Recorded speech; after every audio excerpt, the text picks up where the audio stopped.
Assalamualaikum warahmatullahi wabarakatuh. Perkenalkan, kami dari kelompok 2. Di sini kami akan mempresentasikan materi kami, yaitu tentang tax planning PPh pasal 21 dan 26.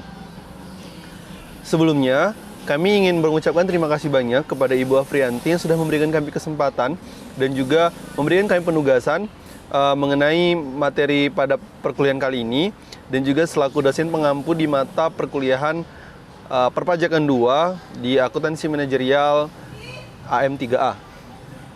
Nah, lalu saya mengucapkan terima kasih banyak juga kepada teman-teman yang sudah bekerja sama dengan baik sehingga kita dapat menghasilkan video yang maksimal pada kesempatan kali ini. Sebelumnya, perkenalkan, nama saya Angki Oktavian dengan NIM 01. Nah, di sini saya akan menjelaskan sedikit tentang tax planning.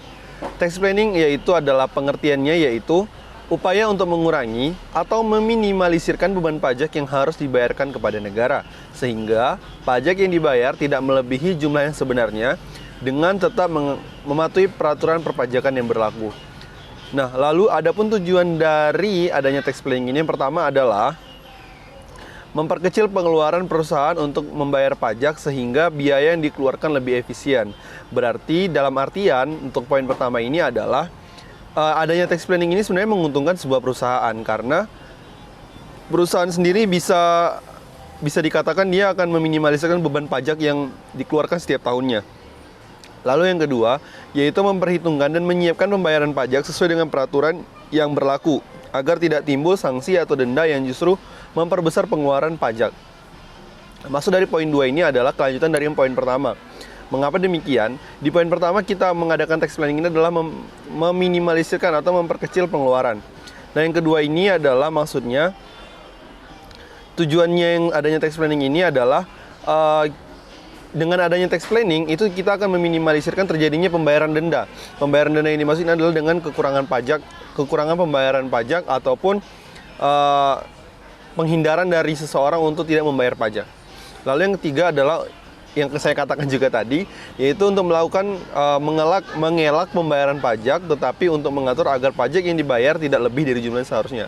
Jadi maksud dari poin ketiga ini adalah dengan adanya tax planning itu akan meminimalisirkan orang-orang untuk tidak membayar pajak, karena di sini pajak akan dengan ada tax planning itu akan meringankan seseorang dalam pembayaran pajaknya. Nah, selanjutnya di sini saya akan menjelaskan apa sih itu PPh pasal 21 dan apa itu PPh pasal 26. PPh pasal 21 sendiri adalah pajak penghasilan berupa gaji, upah, honorarium, dan pembayaran lainnya dengan nama dan dalam bentuk apapun sehubungan dengan pekerjaan atau jabatan, jasa, dan kegiatan yang dilakukan oleh orang pribadi subjek pajak dalam negeri sebagaimana yang dimaksud dalam pasal 21 Undang-Undang Pajak Penghasilan.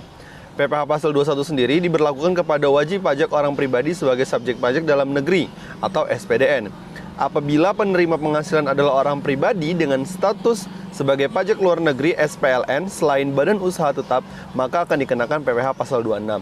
Nah, jadi untuk mempermudahnya perbedaan dari PPh pasal 21 dan PPh pasal 26 yaitu untuk PPh pasal 21 adalah subjek pajak atau penghasilannya dari dalam negeri. Sedangkan PPh pasal 26 itu subjek pajaknya atau penghasilan dari objek pajak sendiri itu dari luar negeri. Seperti itu, teman-teman.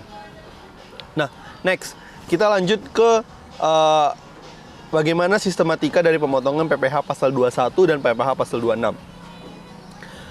Untuk pemotongan PPh pasal 21 dan 26 itu tertuang di dalam Peraturan Direktorat Jenderal Pajak nomor per 31 PJ 2012.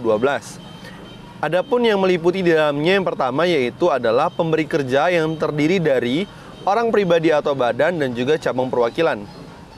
Yang kedua, bendahara atau pemegang kas pemerintah.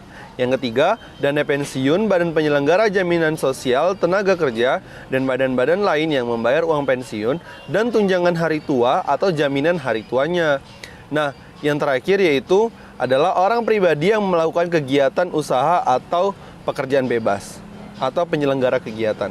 Nah, jadi itu tadi dia sekilas tentang PPh pasal 21 dan 26. Selanjutnya akan dijelaskan oleh teman saya.